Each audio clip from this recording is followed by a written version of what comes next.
लेके चलेंगे। जो सेट 23 यानी आज जो है सेट 23 को हम लगाएंगे और बढ़िया से सारी बातें देखेंगे। क्वेश्चंस को बड़ा ही क्वेश्चन नॉर्मल सा रहा है, हालांकि सीडीएस का ही क्वेश्चन है ये। यूपीएससी सीडीएस 2024 का पेपर वन जो है वो हुआ था। जैसे आप सबको पता है एक साल में 2 पेपर होते हैं, ये पेपर 1 का सवाल है। और अब जो है अच्छे खासे क्वेश्चंस अगर देखने हैं आपको तो सीडीएस जैसे चीजों में उतरना ही पड़ेगा, है ना, गोता तो लगाना ही पड़ेगा, उसी में मजा आएगा। लिखा है क्या कि than 100 passengers were killed in the recent train accident। यहां क्या कह रहा है, देन। अब जैसे की बात क्या है कि देन एक कंपैरेटिव डिग्री के लिए आता है। जैसे आप कहते हो टॉलर देन, ग्रेटर देन, तो टॉल नहीं टॉलर, और फिर क्या होगा, देन। तो इसका मतलब सर देन जब भी आता है कंपैरेटिव डिग्री के पहले, मतलब कंपैरेटिव डिग्री के बाद आता है। इसका मतलब कि यहां आया हुआ देन जो है ये कंपैरेटिव के बाद आएगा। अब देखिए कि फीवेस्ट एक सुपरलेटिव है, काट दिया। लेस कंपैरेटिव है और ये भी कंपैरेटिव है। नो लेस, पहली बात कि लेस का मतलब होता है नहीं, तो नो लेस तो यहां पर कोई सेंस ही नहीं दे रहा है। अब यहां पर लेस है और नो फीवर, ये हो सकता है यहां पर 2 चीज। और अगर मैं कहूं कि नो लेस जो है ये काटा, ये लेस भी कटेगा, इसलिए कटेगा कि जब भी आप कभी बात करते हैं बाबू ध्यान देना, 2 चीज है। एक होता है जैसे आपको मैंने कराया है ना, एक होता है फ्यू और एक होता है लिटिल। ये जो लिटिल है ना, ये जो लिटिल है, इस लिटिल का कंपैरेटिव होता है क्या, लिटिल का कंपैरेटिव होता है लेस, और फ्यू का कंपैरेटिव होता है फीवर। लिटिल जो आता है ये अनकाउंटेबल के लिए आता है, यूसीएन नाउन के लिए, जैसे लिटिल वाटर, लिटिल मिल्क, है ना। फ्यू आता है ये ये काउंटेबल के लिए आता है, काउंटेबल नाउन के लिए आता है, जैसे फ्यू बॉयज, है ना, फ्यू गर्ल्स। कहने का मतलब है कि लिटिल का कंपैरेटिव लेस और सुपरलेटिव लिस्ट होता है, फ्यू का कंपैरेटिव फीवर और फीवेस्ट होता है। अब जैसे कि यहां पर लेस और फीवर में लड़ाई है, तो अब ये देखना पड़ेगा कि आगे जो आया हुआ नाउन है वो काउंटेबल नाउन है कि अनकाउंटेबल नाउन है। और जब आप इस क्रम में देखोगे तो यहां पर 100 पैसेंजर्स दिखाई देगा, यानी 100 पैसेंजर्स एक ऐसा शब्द है जो गिनना जाएगा, और गिन के ही कहा गया क्या, 100। समझा गया। तो यानी यहां पर ये काउंटेबल है, तो काउंटेबल में लेस खत्म हो गए, तो ए भी गया, बी भी गया, तो बचा क्या, D.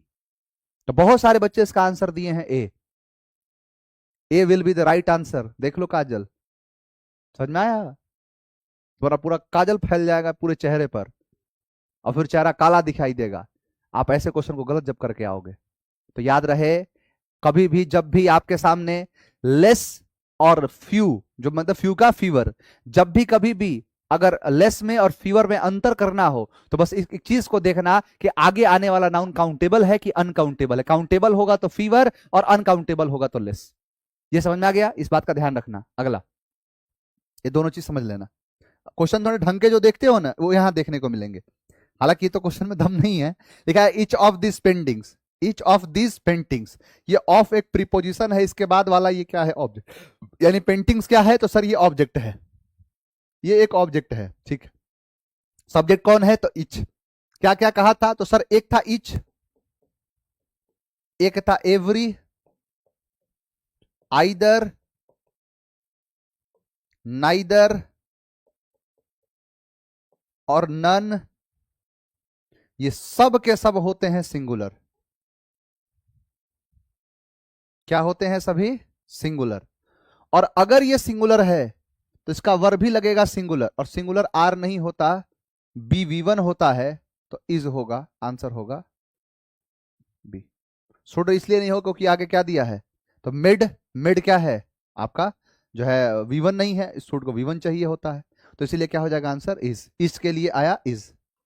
Next, this is an area, यह जो एक एरिया है ऑफ डेंस पॉपुलेशन।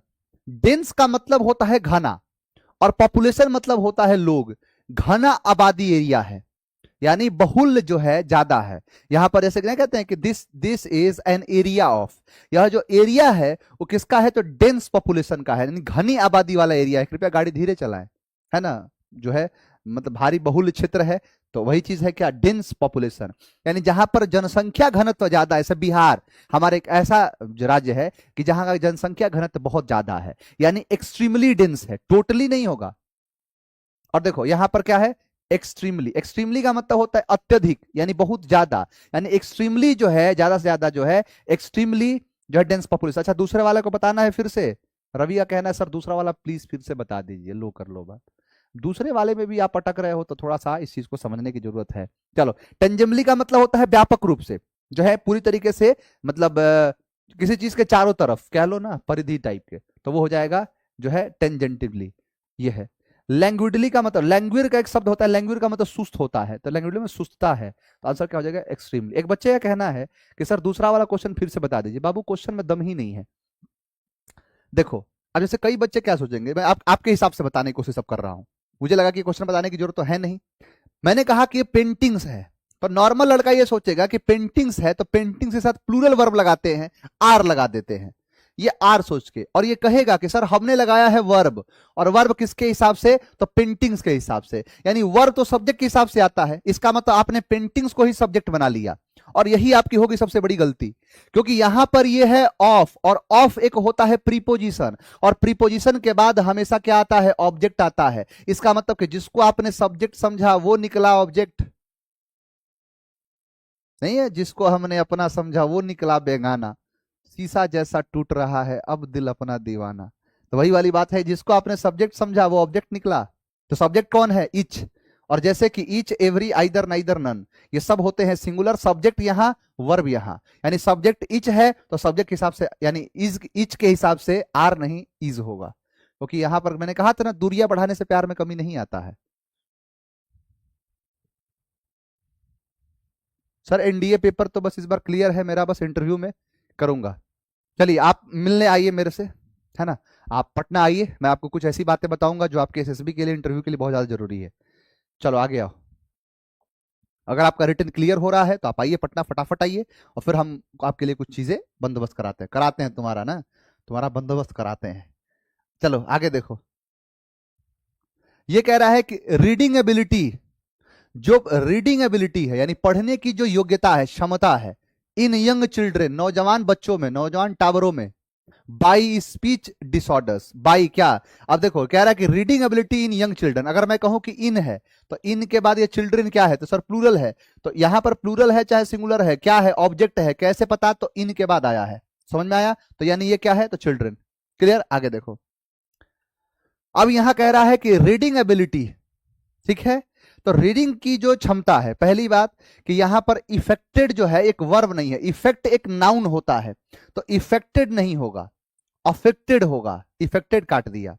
और दूसरी बात, ये एक V3 है, बाई एक, जैसे होता है ना कि बाई प्लस यहां पर लगता है V3, बाई प्लस ऑब्जेक्ट होता है, तो ये बाई जब लग रहा है यानी V3 लग रहा है, और V3 बिना एक्सिलरी वर्ब के नहीं आता, यानी जहां पर V3 लग रहा है तो या तो हैज हैव हैड दीजिए एक्टिव में, अगर पैसिव है तो इज एम आर दीजिए, यानी ये पैसिव है तो इज अफेक्टेड, तो क्या होगा, इज अफेक्टेड। इफेक्ट एक प्रभाव है यानी नाउन है, नहीं कहते हैं साइड इफेक्ट्स, इसके जो दुष्प्रभाव हैं। He has faced almost difficulty in, जो है arranging the funds for the events, कह रहा है कि ही हैज फेस्ड, उसने फेस किया है, सामना किया है, ऑलमोस्ट लगभग, डिफिकल्टी किसमें, तो अरेंज करने में, अरेंजिंग द फंड्स, फंड्स के अरेंजमेंट में, किसके लिए, तो इवेंट के लिए। तो ही हैज फेस्ड ऑलमोस्ट, क्या बिग डिफिकल्टी मतलब कितना बड़ा, इतना बड़ा, इतना बड़ा, इतना बड़ा डिफिकल्टी, नहीं सर बिग तो नहीं होगा। जाइगेंटिक, जाइगेंट का मतलब होता है बहुत बड़ा, विशाल, ये बहुत बड़ा जो है दिखाता है नंबर को, कि बहुत बड़ा नंबर नहीं, क्या लार्ज डिफिकल्टी नहीं, इनसरमाउंटेबल, ध्यान देना, यानी ये क्या है कि बिग डिफिकल्टी नहीं होता है बाबू, ना बिग तो होगा ही नहीं, पहली बात क्या है, तो यहां पर हो जाएगा इनसरमाउंटेबल, इनसरमाउंटेबल का मतलब ही होता है बहुत बड़ा, यानी एक तरीके से दुर्गम कह सकते हो, बहुत बड़ा सा है, उसे कहते हैं इनसरमाउंटेबल। देखो यहां पर है जिगेंट, जो गिगेंटिक कहलाता है या जाइगेंटिक कह लो इसको, इसका मतलब ये बड़ा है देखने में, लार्ज का मतलब लंबा होता है, लार्ज मतलब क्या है, लंबा, है ना, लॉन्ग लार्ज। देख, आवर स्कूल बिल्डिंग, कि हमारे स्कूल का जो बिल्डिंग है, इज डिलैपिडेटेड, आपको याद है वो दिन जब मैंने ये शब्द कराया था डिलैपिडेटेड? दिल आप पर जिस डेट से आया है ना, जीवन हमारा डिलैपिडेटेड हो गया है, जर्जर बना के चल दिए हो। यानी दिल आप पर जिस डेट से आया, जिंदगी हमारा डिलैपिडेटेड हो गया। डिलैपिडेटेड का मतलब होता है जर्जर हो जाना।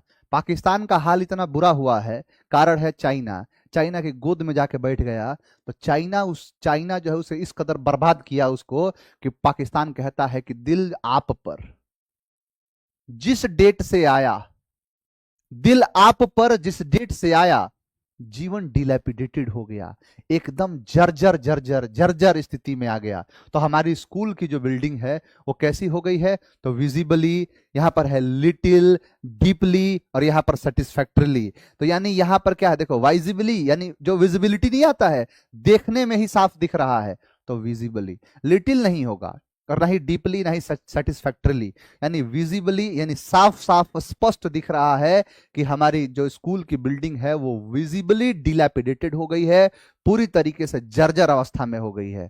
तो ये है इसका विजिबिलिटी। रानीखेत एक जगह है, मसूरी, रानीखेत, शिमला, कुल्लू, मनाली, तालों में नैनीताल, बाकी सब तलैया। देखो वहां पर बाबू, देखो वहां पर कश्मीर की जो स्थिति है ना, वहां स्पेसिफिक उसी जगह की बात है। अब क्या कह सकते हैं उसमें? ये लोग समझते हैं ना, अब कोई भी है, मैं, आप मुझे दे दो, बंदूक दे दो और कह दो कि 5 लोगों को मारना है, मैं निपटा दूंगा। 5 लोगों को तो मैं मार दूंगा, लेकिन इसका मतलब ये थोड़े कि मार दिया जाए, वो सब आतंकवादी है।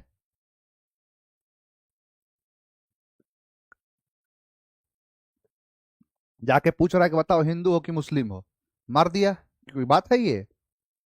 अब सरकार को इस चीज से चाहिए, सरकार क्या कर रही है? 370 इसीलिए हटाया गया था। सरकार का काम है कि वहां की जो है व्यवस्था को सुनिश्चित करना, है ना, हर तरीके से। अब कितना खून और बहेगा? क्या कह रहा है कि Ranikhet is a place. Ranikhet एक जगह है, एक प्लेस है। रिमार्केबली यानी रिमार्केबली क्या है वो? तो सीनरी ब्यूटी, सीनरी क्या है? एक नाउन है। तो सीनरी ब्यूटी तो नहीं होगा, ब्यूटी खुद अपने आप में एक नाउन है। कहा था ना कि ब्यूटी जो है, इसका एडजेक्टिव बनाओगे तो ब्यूटीफुल, एडवर्ब बनाओगे तो ब्यूटीफुली, तो ब्यूटी अपने आप पे एक नाउन है। तो सीनरी और ब्यूटी नहीं हो सकता है, ठीक है। यहां देखो, सिनिकली, यहां नाउन के पहले एडवर्ब नहीं आता है, तो ये भी कट गया। अब बचा है सेनिक और यहां पर सीन। यहां पर देखो, सीन की बात करें, इस सीन का मतलब होता है दृश्य, सीन का मतलब होता है दृश्य या नजारा। सर ये भी तो नाउन है, तो ये नाउन है इसलिए नहीं होगा, ये भी नाउन है इसलिए नहीं होगा, ये एडवर्ब है इसलिए नहीं होगा। तो सर ये एडजेक्टिव है, सेनिक, ग्रैंड, मजेस्टिक, सुपर्ब, यही चीज कहलाता है क्या? सनिक। Next, the criminal on the run manage to capture by the police officer. कि जो क्रिमिनल है, क्रिमिनल ऑन द रन, जो दौड़ रहा था, है ना, उसने क्या किया कि मैनेज किया अपने आप को बचन, मतलब एक तरीके कैप्चर होने से, पुलिस ऑफिसर के। तो कैप्चर होने से क्या निकला? इन्वेड। इन्वेड का मतलब होता है आक्रमण करना। जब किसी के क्षेत्राधिकार में घुस के किसी को मारा जाता है उसे इन्वेड कहते हैं। जैसे बाबर जो है वो फरगना का रूलर था, और फरगना से भारत में आया, ना सिर्फ भारत में आया बल्कि आगरा की तरफ बढ़ रहा था, और आगरा की तरफ बढ़ते हुए क्रम में पानीपत नामक एक जगह है हरियाणा में, वहीं पर एक लड़ाई होती है, और उस लड़ाई के अंदर इब्राहिम लोदी को मारता है, उसके घर में घुस के मारता है, इसीलिए कहते हैं बाबर इन्वेडेड इंडिया। तो इन्वेड का मतलब होता है आक्रमण करना, स्लिप का मतलब होता है फिसलना, रन अवे का मतलब होता है भाग जाना, और इवेड का मतलब होता है बच निकलना। याद करो वो दिन जब ई लेटर में शब्द कराया था, इवेड कर गया, यानी ई अपने वादे से इवेड कर गया, वादे से इवेड कर गया, बच निकला। The criminal on the run manage to evade, manage to run away नहीं बाबू, manage to evade capture by the police officer, बच के निकल गए। रन अवे का मतलब होता है भाग जाना। तो भाग जाए, रन अवे कैप्चर कैसे, आप खुद बताओ कि द क्रिमिनल, देखो कभी भी कोई भी, देखो एक चीज सिखा रहा हूं, कभी भी कोई भी शब्द आप जो चूज कर रहे हो, जैसे मान के चलो आपने इन्वेड किया, तो इन्वेड को यहां पर रख के और एक बार पढ़ के देखो कि the criminal on the run manage to invade capture.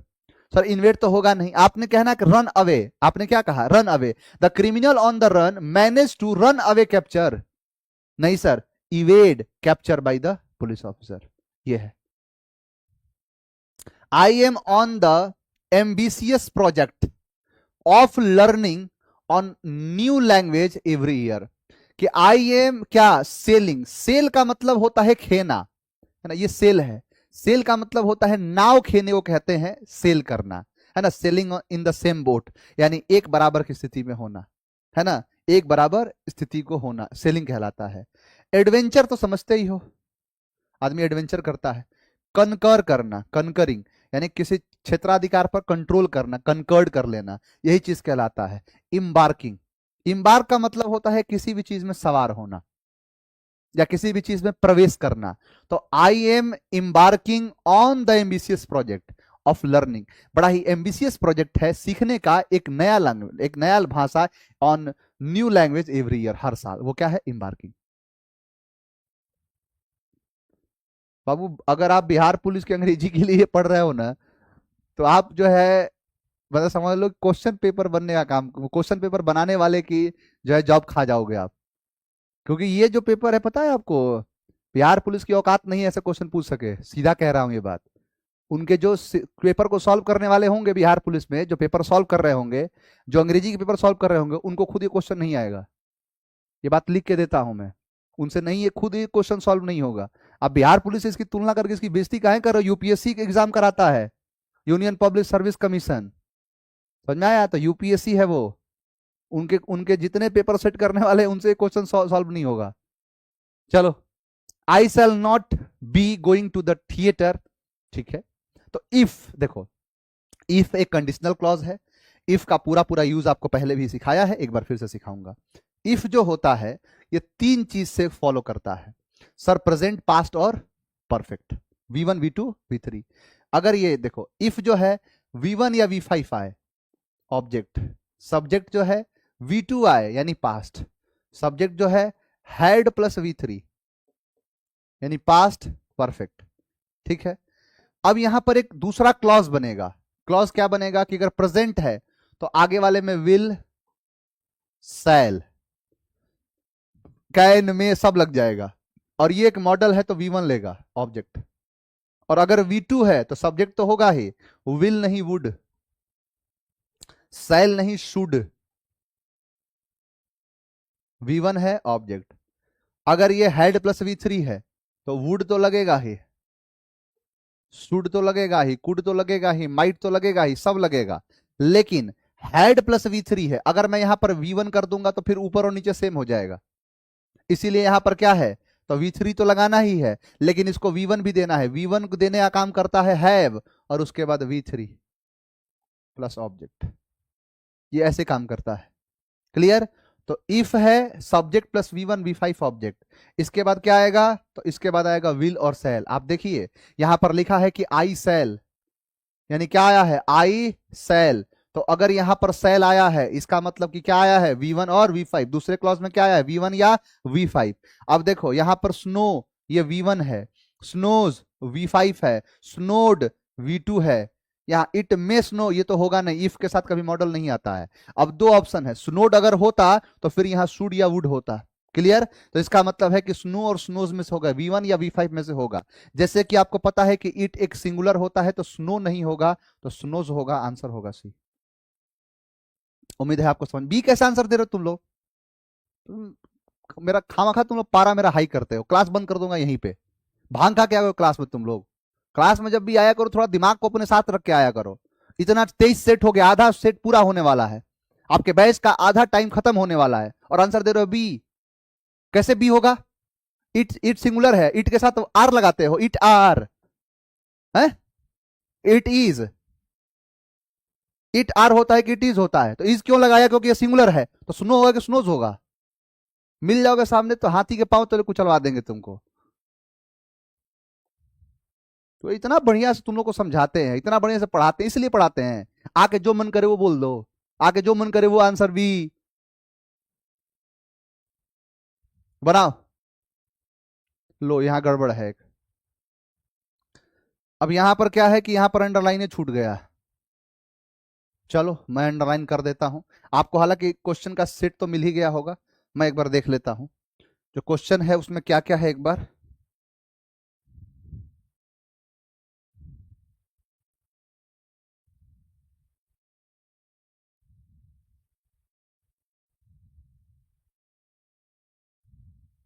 यहां पर है बेटर,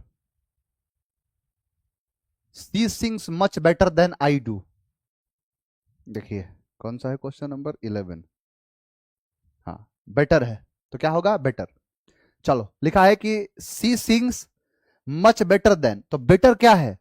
तो सर बेटर यहां पर देखो दो चीज है, एक शब्द होता है गुड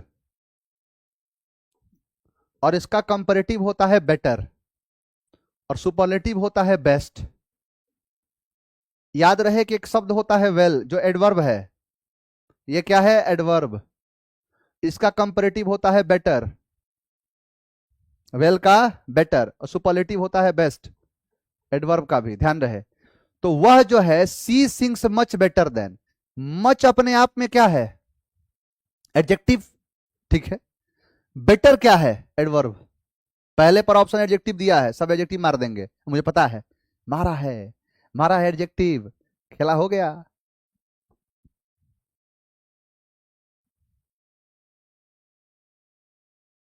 खेला हो गलो, एडजेक्टिव मार दिया नहीं बेटा। देखो एक बात बता रहा हूं, कह रहा है कि सी वह जो है she is better than, she is better than I, sentence देखना, दो सेंटेंस है। मैंने कहा कि she is better than I, मतलब एक है वह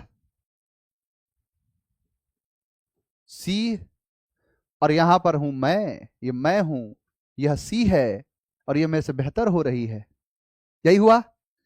अगर मैंने कहा कि सी इज बेटर देन आई, यानी वह जो है वो मेरे से बेहतर है, इसका मतलब कि तुलना किसके बीच में है, सी और आई के बीच में, और सी जो है वो बेटर है, यानी सी एक प्रोनाउन है, और प्रोनाउन के बारे में बताए तो फिर ये एडजेक्टिव। नाउन और प्रोनाउन के बताने का काम, जिस प्रकार से पापा की परियों को सजाने का काम ब्यूटी पार्लर में होता है, ठीक उसी प्रकार से नाउन और प्रोनाउन को सजाने का काम एक एडजेक्टिव के पार्लर में होता है। यानी यह जो है वह जो है बेटर है, यानी वह मेरे से क्या है बेटर है। तो सी इज बेटर देन आई, मी भी नहीं होगा आई होगा। इसका मतलब यह है कि सी इज बेटर देन आई, तो यहां पर एडजेक्टिव है बेटर, और किसके बारे में, सी के बारे में। क्लियर है, यानी कि बेटर है बेहतर है एडजेक्टिव है, ठीक है, वह जो है बेटर है। लेकिन अगर मैं यहां पर लिख दिया कि सी सिंग्स, वह गाती है बेटर देन, यहां पर क्या लिखा था, सी सिंग्स बेटर देन आई। अब आई के बाद देखो, यहां पर आई के बाद अगर मैं करूंगा सिंग्स, आई सिंग, तो सिंग और सिंग का रिपीटेशन हो गया है ना, तो इसीलिए सिंग को हटा के हम कह देंगे आई डू। क्लियर। अब आप कहोगे कि वह जो है वो बेटर नहीं है मेरे से, वहां पर वह गाती है, सिंग्स बेटर, और सिंग्स क्या है वर्ब है, और वर्ब के बारे में बताने का काम करे वो एडवर्ब है। समझे मेरे लाल, बोलो। तो क्या लिखा है, सी सिंग्स, वह नहीं, सी कैसे समझाएं, समझाने से भी नहीं समझ पाते हैं मेरे टावर, कुछ इस कदर बिगड़ गए हैं ये। अरे सी सिंग्स मच बेटर, इसीलिए ऐसे क्वेश्चंस लेके आना जरूरी है तुम नालायकों के लिए। ऐसे क्वेश्चन सीजीएल उजीएल क्वेश्चन तुम लोग समझ के ना, तुम लोग समझ लिया अंग्रेजी को लॉलीपॉप, तुम लोग समझ लिए हो कि सर सीजीएल का क्वेश्चन लगा लिया, सीपीओ क्वेश्चन लगा लिया, सीजीएल का क्वेश्चन सर रौंद दिया, इनको रौंद दिया, मुट्ठी भर है ये, रौंद दिया क्वेश्चन। आओ ये है खेला होगा इसमें यूपीएससी। तो आप समझना, अगर सिंग्स नहीं होता तब तो एडजेक्टिव पहले पर दिया, एडजेक्टिव लड़का जाएगा पहले चाप देगा sir good better best, adjective नहीं होगा, सी सिंग्स, सिंग्स है तो एडवर्ब। समझ में आया, समझ में आया? दिल बनाओ, समझ में आया है तो कमेंट में दिल बनाओ सभी। चलो अगला, ये देखो कहां था ये, मुझे भी देखना पड़ा, अंडरलाइन है, छोड़ दिया है। हाँ यहां पर है दिल्ली से, एक बार ना अंडरलाइन पूरा कर देता हूं, बार बार का खत्म। यहां पर है स्मोकिंग, यहां पर है वन, यहां पर क्या है, there is some, hurray, having finished,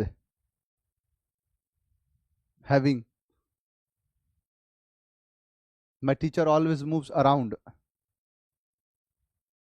around, यहां पर क्या है, कैंटेंकरस, यहां पर क्या है,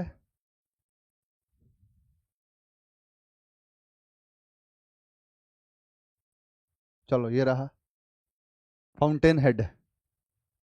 चलो यहीं तक है, अब यहीं तक है। चलो यहां से अपना सफर शुरू करते हैं। चलो बालको,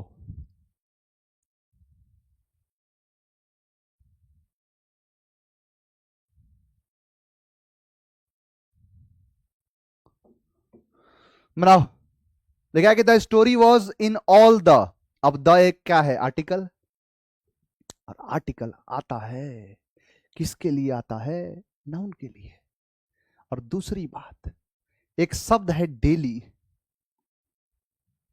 डेली का मतलब होता है नित्य प्रतिदिन, नित्य प्रतिदिन। ये जो डेली है ये एक तरीके से दैनिक कहते हैं इसको, नहीं एक सुने वो दैनिक जागरण है ना, दैनिक जागरण, तो डेलीज है वो, क्लियर। तो डेली जो है, इसे डेली, इसे प्लूरल जब बनाएंगे तो वाई को आई ई में चेंज करेंगे और ई एस लाइन तो बन जाएगा डेलीज। तो ये है क्या है, नाउन। नाउन है तो पूछा क्या है, तो नाउन, तो आंसर है A. Next, smoking is injurious to health, कितनी बार कहा था, ये तो सारा का सारा शब्द ऐसा था जो पहले भी बताया हूं। हाँ सर, आज के बाद से सीडीएस का क्वेश्चन ही लगाइए प्लीज। चलो आज से 4-5 दिन सीडीएस का क्वेश्चन ले आ देते हैं, सारा तुम सीडीएस सीडीएस करते हो ना, क्वेश्चन की ढेरी लगा दूंगा मैं। हाँ चलो देखो, स्मोकिंग तो जीरंड, तुम लोग पता है 2-4 दिन के बाद, जैसे आज तुमको लग रहा है सर सीरियस लेवल है, मतलब जब लेवल पूरा बढ़िया है, 4-5 दिन के बाद तुम खुद कहोगे सर सीरियस हटाइए ना, सर मजा नहीं आ रहा है, सर वो फील नहीं आ रहा है। कारण क्या है, क्वेश्चन सारा लॉलीपॉप बन गया है। देखो आज भले लग रहा हो लेकिन एक समय के बाद नहीं लगेगा, क्योंकि आप उस लेवल पर पहुंच जाओगे, धीरे धीरे लेवल बढ़ाऊंगा ही। चलो लिखा है कि what made you choose the one, अब द क्या है, आर्टिकल, और वन है तो नाउन, क्लियर। तो यहां पर देखो नाउन है, वन का प्लूरल होता है वंस, ये भी साथ साथ सीख लो। वन का एडजेक्टिव होता है वंस, तो नाउन है, ठीक है। नाउन दिया नहीं, अब देखो, अब बात क्या है कि यहां पर नाउन नहीं दिया है, तो वन सर, एक एक ध्यान रहे कि वन नाउन के साथ, यानी नाउन में एक तो नंबर भी है और नाउन के साथ क्या है, तो ये एक प्रोनाउन भी है। वन मतलब कोई, अननोन, और अननोन है तो फिर प्रोनाउन, क्या हो जाएगा, प्रोनाउन। हाँ, अब यहां पर नंबर नहीं करेंगे, ध्यान है। नंबर क्यों नहीं करेंगे सर, नंबर क्योंकि ये नहीं कह रहा वन स्टूडेंट, अगर ये कह दे कि स्टूडेंट, वन स्टूडेंट कर दे तो फिर सर उस समय तो कर देंगे, उस समय तो हम लगा देंगे, क्योंकि वन क्या है, एक नंबर है, और नंबर के जैसा दिखे तब तो नंबर करे, लेकिन नंबर के ऐसा दिख ही नहीं रहा, नंबर के ऐसा बात ही नहीं कर रहा, क्लियर। तो याद रहिए। नेक्स्ट आओ, there is still some water, अब देखो यह वाटर क्या है सर, नाउन है, और नाउन से पहले क्या होगा, एडजेक्टिव।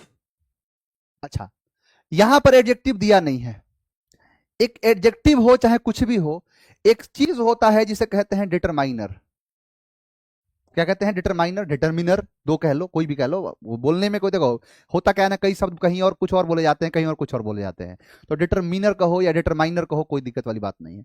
डिटरमिनर या डिटरमाइनर का मतलब क्या है, डिटरमाइनर का मतलब होता है कि अगर मैं कहूं कि आपको मैंने, मान के चलो आप ऐसे समझ लो कि आपको मैं पैसे दिए, कितने पैसे दिए, कितना हजार दिया, कितना 100 दिया, कितना लाख दिया, ये सब बताने का काम डिटरमाइनर करता है।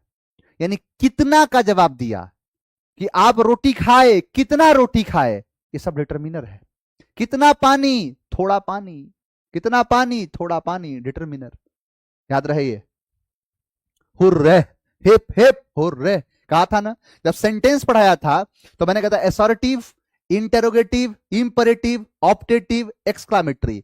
एक्सक्लामेटरी सेंटेंस जो होता है वो बनता है इंटरजेक्शन से। किससे बनता है? इंटरजेक्शन से। यानी इंटरजेक्शन वाले शब्द, कि जैसे आप कोई भी चीज ऑल ऑफ अ सडन, यानी अचानक से आपके मुंह से निकले। ऑल ऑफ अ सडन का मतलब क्या होता है? अचानक से। यानी अचानक से आपके मुंह से निकले, और अचानक से निकलेगा तो उसे कहेंगे इंटरजेक्शन। शब्द को क्या कहेंगे? इंटरजेक्शन। और वो सेंटेंस पूरा कहेगा एक्सक्लामेटरी सेंटेंस। इसमें शब्द होता है oh, ah, ouch, oh, ah, ouch, oh my god, fie fie, fie fie, छी छी, और क्या है? Hurray, hip hip hurray, hip hip hurray. कहते हैं ना लोग, मैच जीते हैं, हिप हिप हुर्रे, हम क्या जीत गए? मैच। तो इसमें क्या? Wow, wow. ये सब क्या है? ये जितने आप देख रहे हो ये सब है इंटरजेक्शन। क्या है? सब इंटरजेक्शन। ब्रावो। ये सब क्या है? इंटरजेक्शन। और अगर इन इंटरजेक्शन की मदद से एक सेंटेंस बना दो, ये क्या बना दो? सेंटेंस। जैसे ये पूरा सेंटेंस कहलाएगा क्या? अगर इसमें हालांकि दिया नहीं है, पूरा सेंटेंस लिख के लास्ट में दे देंगे, इसको कहते हैं एक्सक्लामेटरी मार्क, और सेंटेंस कहलाता है एक्सक्लामेटरी सेंटेंस। समझ आ गया? फाई फाई का मतलब होता है छी छी, छी छी, करप्ट ऑफिसर है ये, छी छी, बहुत बेकार आदमी हो तुम। वही है, घुस लेता है, छी छी, घुस लेता है ना? तो क्या है वो? इंटर, अंदर से जो जेक्ट करे। जेक्ट का मतलब होता है निकलना, अंदर से जो बाहर निकलता है उसे कहते हैं इंटरजेक्शन। तो हुर्रे है। आप गाड़ियों बसों पर देखोगे ना तो लिखा होगा सावधान बच्चे हैं, और आखिरी में लगा देगा ये, जबकि होना चाहिए सावधान एक्सक्लेमेटरी मार्क। समझा? गाड़ियों पर ऐसा लिख देता है, तो सावधान बच्चे हैं। तो है ना interjection. Clear? Next, having finished. क्या बताया? बताया नहीं था? देखो कह रहा है हैविंग फिनिश्ड। क्या कहा था sir? Infinite verb. Infinite verb में तीन चीज, फाइनाइट वर्ब और क्या है? Infinite verb. लो, बात फिर से आ गई है। Infinite verb. इनफाइनाइट वर्ब में तीन चीज होता है। पहला होता है इन्फिनिटिव्स। इन्फिनिटिव्स, इन्फिनिटिव्स का मतलब होता है 2+V1। दूसरा होता है जीरंड, V1+ING। तीसरा होता है participle.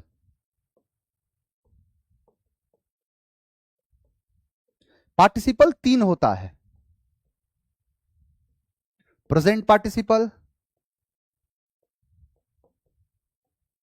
Past participle, perfect participle. Present participle V4, इसको ऐसे लिख लो पूरा, V1+ING। Past participle V3, perfect participle having plus V3। याद है कि भूल गए? अरे मेरे तेजस बैच के लोगों, जरा आंख में भर लो पानी, याद करो वो दिन जब पढ़ाया था तुम्हें इनफाइनाइट वर्ब की निशानी। और उस इनफाइनाइट वर्ब की निशानी में बताया था कि तीन प्रकार के होते हैं, इन्फिनिटिव, जीरंड, पार्टिसिपल। पार्टिसिपल तीन प्रकार के, present participle, past participle, perfect participle. Perfect participle तो सबसे आसान है।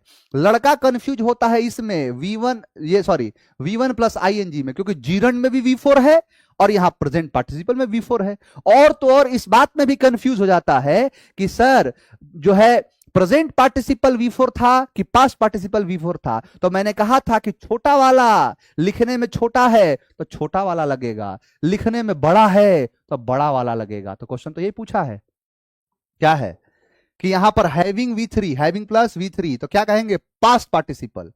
अभी तो एक ही चीज पूछा है, पार्टिसिपल।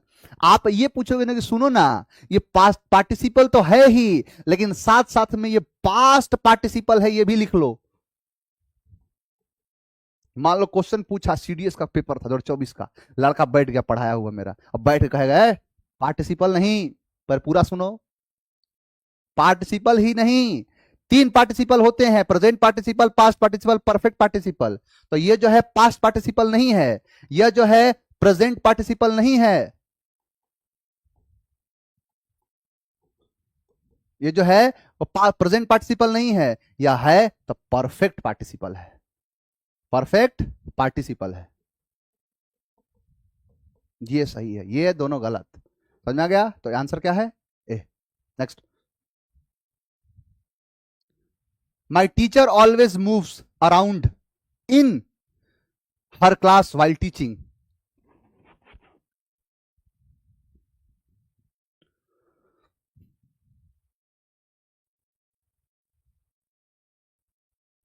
चलो, क्या कह रहा है कि माई टीचर ऑलवेज, हमेशा, मूव्स, यहां पर देखो अराउंड है भाई, मूव करते हैं अराउंड, यानी ये वर्ब है, वर्ब के बारे में बताया, एडवर्ब बी।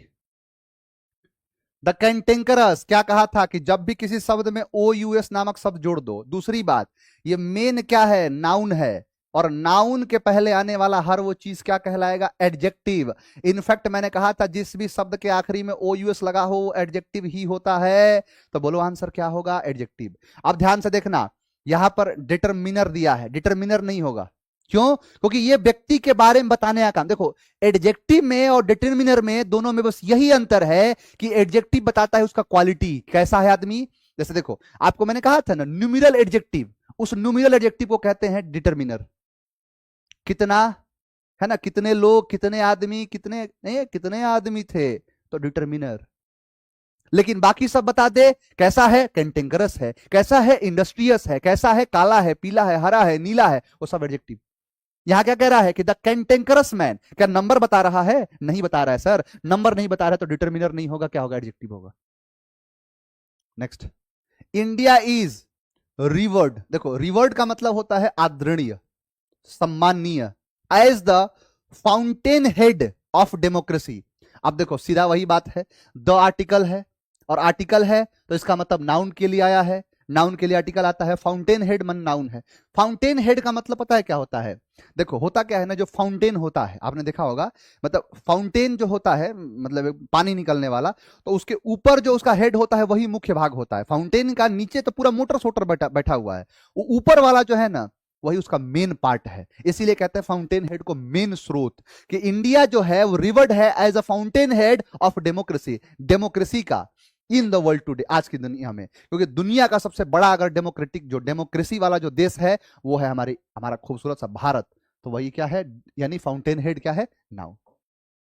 हाँ, चलो आ जाओ, एरर पर आओ। एरर के क्वेश्चन देखो, मजा आएगा। लिखा है कि during recession, during recession many companies. अब देखो, मेनी मतलब क्या है? बहुत सारी। अब यहां पर कंपनीज क्या है? कंपनीज है एक नाउन, और नाउन से पहले क्या था? एडजेक्टिव। लेकिन ये मेनी जो है ये बहुतों की बात कर रहा है, इसीलिए डिटरमिनर है। समझा गया? तो during recession many companies were compelled, compelled मतलब होता है विवश होना, to decrease, to plus V one infinite verb, their workforce. During recession नहीं, ड्यूरिंग द रिसेशन, रिसेशन के दरमियान, ड्यूरिंग द रिसेशन, रिसेशन के दरमियान, रिसेशन के दरमियान। ड्यूरिंग मतलब क्या? दौरान, दरमियान, दौरान मतलब हिंदी, दरमियान मतलब उर्दू। तो दरमियान किसके? रिसेशन के, यानी ड्यूरिंग द रिसेशन, रिसेशन के दरमियान, मेनी कंपनीज, बहुत सी कंपनीज विवश हो गई कि डिक्रीज कर सके अपने वर्क फोर्स को। भाई लेबर को हटाना ही पड़ेगा, है ना। रिसेशन का मतलब होता है मंदी, आर्थिक मंदी होती है, उसे रिसेशन कहते हैं। अब भारतीय संविधान के अगर पॉलिटी पढ़ोगे तो भारतीय संविधान का अनुच्छेद 360, आर्टिकल 360, आर्टिकल 360 कहता है कि भारत में इमरजेंसी लगाई जा सकती है। कब? जब वित्तीय आपातकाल हो। जब भारत में पैसा वैसा नहीं रहेगा तो भारत का हर व्यक्ति जो अपने खाते में पैसा रखा है वो भारत सरकार का हो जाएगा, और कह दिया जाए कि इमरजेंसी है। कहा कौन सा इमरजेंसी है? तो नेशनल इमरजेंसी है। नेशनल इमरजेंसी में कौन सा इमरजेंसी? तो फाइनेंशियल। तो article 360। Next, the politicians parted ways due to words. बाबू ड्यू टू वर्ड्स कब से होने लगा? आपने तो समझा हो ना, ड्यू टू शब्द क्या होता है? Due to, due to, due to का मतलब होता है कारणवश, है ना। ड्यू टू सम रीजन, क्या है? Due to some reason. हाँ, फाइनेंशियल इमरजेंसी, हाँ ठीक है, सही कहा। तो ड्यू टुवर्ड्स नहीं होता है। टुवर्ड्स में अंतर बताया था। टू का मतलब होता है तक और टुवर्ड्स का मतलब होता है की ओर, की तरफ। तो ड्यू टू है ना, ड्यू टू टेक्निकल इशू, जैसे कभी कभी क्लास कैंसिल हो जाता है, कभी कभी क्लास नहीं होता है। बाबू आपकी क्लास अगर कैंसिल हो रही है ना, तो आप खुश हुआ करिए, क्योंकि अगले दिन जो क्लास होगी वो और ना मतलब मजेदार और होगी। समझा गया?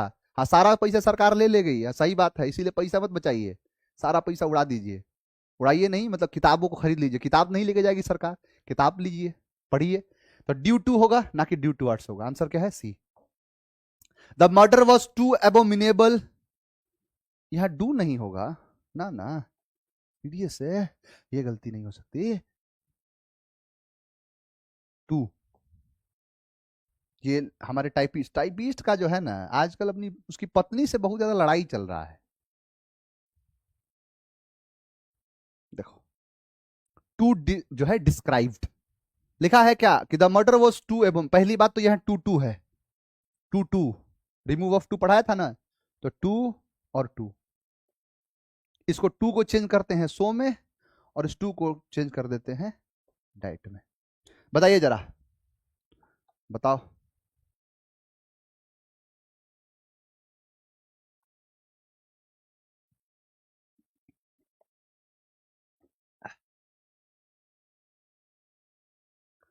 लिख रहा है कि the murder was too abominable, to described नहीं, पहली बात कि टू के बाद वी वन आएगा। तो यहां पर दो तरीका देखो, एक तो तरीका जो आप कह रहे हो, आंसर तो पहले सी देंगे, लेकिन दो तरीका इसको सही करने का। पहली चीज तो है कि टू डिस्क्राइब कर दीजिए, टू डिस्क्राइब, क्या होगा? To describe. लेकिन एक और चीज होगा बाबू, एक और भी होगा, टू बी डिस्क्राइब्ड। डिस्क्राइब तो ठीक है, लेकिन बी लगा के वी वन कर देंगे, कि वो जो मर्डर था वो इतना एबोमिनेबल था, इतना घृणात्मक था, जैसे अभी मर्डर हुआ है ना, जाति धर्म पूछ के गोली मार दिया, तो वो जो मर्डर था वो इतना एबोमिनेबल था कि उसको डिस्क्राइब करने के लिए, मतलब बहुत ज्यादा जो है एबोमिनेबल था डिस्क्राइब करने के लिए, मतलब वो मर्डर खुद से डिस्क्राइब तो करेगा नहीं, उसको कोई ना कोई करेगा दूसरा, यानी दूसरे के द्वारा होगा, यानी पैसिव, तो पैसिव होगा तो टू बी डिस्क्राइब्ड। तो एक तो होगा टू डिस्क्राइब या टू बी डिस्क्राइब्ड, दोनों हो जाएगा। नहीं, आपको सब क्वेश्चन कराया था, the dress is too costly to purchase या टू बी परचेज्ड, होता ना कि ये ड्रेस इतना महंगा था इसको नहीं खरीदा जा सकता, तो वही चीज है टू बी डिस्क्राइब्ड, दोनों हो सकता है। इसका जब तुम रिमूव ऑफ टू करोगे तो लिखोगे the murder was so abominable है दैट इट इट अब वॉज है कुड नॉट बी डिस्क्राइब्ड, दोनों हो जाएगा। तो आंसर क्या हो जाएगा? सी। दो तरीका है, ये तो नॉर्मल सा लॉलीपॉप है ये। Etch new world in this book have, ये देखो इच जैसे क्वेश्चन वो था ना वैसा वाला, सेम उसी के जैसा ये भी पूछा है। लिखा है क्या कि न्यू वर्ल्ड, यानी प्रत्येक नई दुनिया, सॉरी नया वर्ल्ड नहीं, वर्ड है, कि प्रत्येक नया शब्द इस किताब के अंदर हैव डिफरेंट मीनिंग, यानी इनका एक अलग अलग क्या है? मीनिंग है। तो यहां पर नया शब्द है, ये इन एक प्रीपोजिशन है, दिस बुक एक या दिस क्या है? तो ये एडजेक्टिव है, बुक क्या है? नाउन है, नाउन में क्या है? ऑब्जेक्ट है, सब्जेक्ट क्या है? तो इच, इच के हिसाब से आता है क्या यहां? सिंगुलर, तो सिंगुलर के लिए हैव ना चोलबो, हैज, आंसर होगा सी। उम्मीद है आपने चीज समझा होगा। लिखा है सेम कि the news regarding the earthquake survivors are very disturbing, same वही कॉन्सेप्ट है कि यहां पर लिखा है न्यूज, न्यूज एक शॉर्ट फॉर्म होता है, एन से होता है नॉर्थ, ई से होता है ईस्ट, डब्ल्यू से होता है वेस्ट, और एस से होता है साउथ। तो क्या होगा? नॉर्थ ईस्ट वेस्ट साउथ, ये चार चीज ये है सिंगुलर होते हैं। कहा था ना कि एस लगा होने से प्लूरल नहीं समझना, सिंगुलर होता है, ठीक है। अर्थक्वेक सर्वाइवर्स, अब यहां पर है रिगार्डिंग, किससे रिलेटेड? The earthquake survivors. यहां रिगार्डिंग कह रहा है उससे रिलेटेड, किससे रिलेटेड? तो न्यूज जो है, असली चीज क्या है? न्यूज, किससे? तो अर्थक्वेक के सर्वाइवर से रिलेटेड। तो ये न्यूज के हिसाब से आर नहीं आएगा, क्या होगा? इज होगा। आंसर क्या है? सी। नॉर्मल बच्चा सोचेगा सर्वाइवर्स है, आर ठीक तो आया है, लेकिन नहीं। Next, this equipments must have cost a Fortune. देखो पहली बात यह है कि यहां पर एक शब्द होता है equip, E Q U I P, इसके साथ शब्द जुड़ता है मेंट, तो इक्विपमेंट हो जाएगा ये। और इक्विपमेंट का इक्विपमेंट्स नहीं होता है, यानी एस गलत है, क्योंकि ये एब्स्ट्रैक्ट नाउन है। अब जबकि ये एब्स्ट्रैक्ट नाउन है, तो फिर आप इसको कर दोगे इक्विपमेंट। पहले क्या करोगे? इक्विपमेंट। तो फिर यहां दिस क्या कर रहा है? इसको दिस करो कि दिस इक्विपमेंट कर दो। लेकिन अगर इक्विपमेंट एक से ज्यादा हैं, अगर इक्विपमेंट एक से ज्यादा हैं तो इसको कर दो पीस। अगर दिस है तो पीसेस, तो दिस पीसेस ऑफ इक्विपमेंट, ये होगा आंसर है। This pieces of equipments, equipments नहीं, सिर्फ इक्विपमेंट करने से ये आंसर सही नहीं होगा। आप गलती पकड़ लोगे भले ही, लेकिन गलती पकड़ना आपका मकसद नहीं है ना। हर हालत में सूरत बदलनी चाहिए, समझ में आ गया? तो वही बात है कि दिस पीसेस ऑफ इक्विपमेंट, जैसे मैं कहा कि मैं लिखा दिस, जैसे मैं अगर सेंटेंस लिख दूं कि दिस फर्नीचर, तो गलत होगा, क्योंकि दिस सर फर्नीचर्स तो चलो ठीक है कि फर्नीचर्स का फर्नीचर करेंगे, लेकिन दिस फर्नीचर कहां से सेंस दे रहा है? तो दीज पीसेज ऑफ फर्नीचर। वैसे ही दीज पीसेज ऑफ इक्विपमेंट या दीज काइंड्स ऑफ इक्विपमेंट, कहा था ना कि अनकाउंटेबल नाउन का भी प्लूरल बनाया जाता है कुछ शब्दों की मदद से। वो कुछ शब्द ये है, पीसेज ऑफ, है ना, काइंड्स ऑफ, टाइप्स ऑफ। आप कर दो these types of, these kinds of, these pieces of, जो कहना है कहो। नेक्स्ट लिखा है कि Prateek does not look well today. Prateek नहीं दिखता है या दिख रहा है अच्छा आज। प्रतीक अच्छा नहीं दिख रहा है, doesn't he, doesn't he. Question tag QT, ये क्यूटी है, QT pie, QT question tag. क्या कहा था? एक होता है स्टेटमेंट और एक होता है क्यूटी क्वेश्चन टैग। ये है क्यूटी, एक है स्टेटमेंट। अगर statement positive, question tag negative, statement negative, question tag positive. कह रहा है कि Prateek does not look well today, है ना। तो डज नॉट क्या है? तो डज नॉट यहां पर नेगेटिव है, तो नेगेटिव है तो क्वेश्चन टैग कैसा होगा? पॉजिटिव होगा। तो क्वेश्चन टैग डजंट ही थोड़े होगा। यानी यहां पर जो ये डजंट ही आया है ये गलत है। क्यों? क्योंकि सर डजंट ही नहीं होगा। कारण क्या है कि यहां पर ये जो है मतलब यहां पर दिया है क्या? नेगेटिव, तो पॉजिटिव करो। तो पॉजिटिव प्रतीक के लिए तो ही आ गया, और डज नॉट है तो डज करो, डज ही। प्रतीक अच्छा नहीं दिख रहा है ना। क्वेश्चन में आज मजा नहीं आ रहा है ना। तो यही चीज है ना, को कहते हैं question tag. It was one of the most, one of the most, most एक सुपरलेटिव डिग्री है। मच, मेनी, मोर, मोस्ट, तो मोस्ट के पहले क्या होगा? The, one of the most, one of the best. Answer B. He suffered from fever. Suffered from fever क्या है? बचपन से इतने सारे लिखे हैं, बचपन से इतने सारे जो है झूठ झूठ एप्लीकेशन लिख दिए कि टू द प्रिंसिपल फलाना फलाना school. Sir I beg to say that I am suffering from fever since last night, please grant me leave for 2 days, या therefore I can't attend the class, कहते थे ना। तो ही सफर्ड नहीं, he was suffering. Past की बात है, क्योंकि देखो वेन क्या है? कंजंक्शन है। वेन के बाद क्या है? तो वॉज, वॉज क्या है? पास्ट है। तो पास्ट है तो इसके पहले भी यहां पर लिख सकते हो कि ही इज सफरिंग, लेकिन नहीं, वेन वो बराबर रखना है।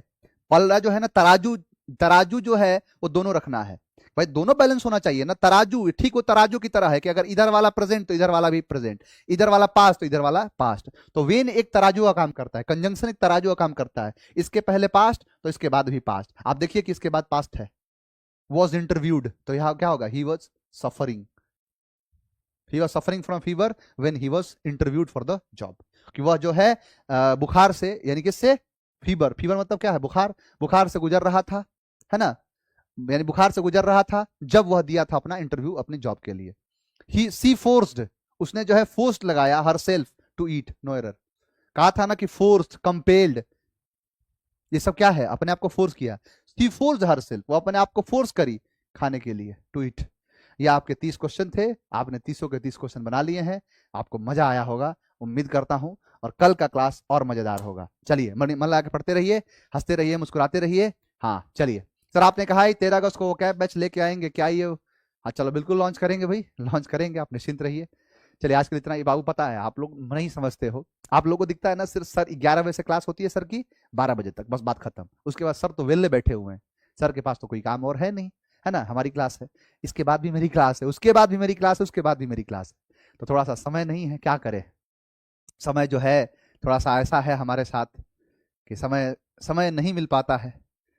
चलिए, तो उम्मीद है आप सबको समझ में आया होगा। हाँ sir, I have passed class 11th, now I am class 12, I want to prepare. Exactly, you are now able to prepare anything you want. आप जो चाहते हैं आप वो तैयारी करिए, आपका सिलेक्शन होगा। आपके सिलेक्शन में पूरी जिम्मेदारी, पूरी पूरी भागीदारी केजीएस परिवार की होगी, केजीएस टीम की होगी। बढ़िया सा पढ़ते रहिए, हंसते रहिए, मुस्कुराते रहिए। मुलाकात करेंगे कल, और कल आगे बढ़ाएंगे। Thank you very much. जय हिंद।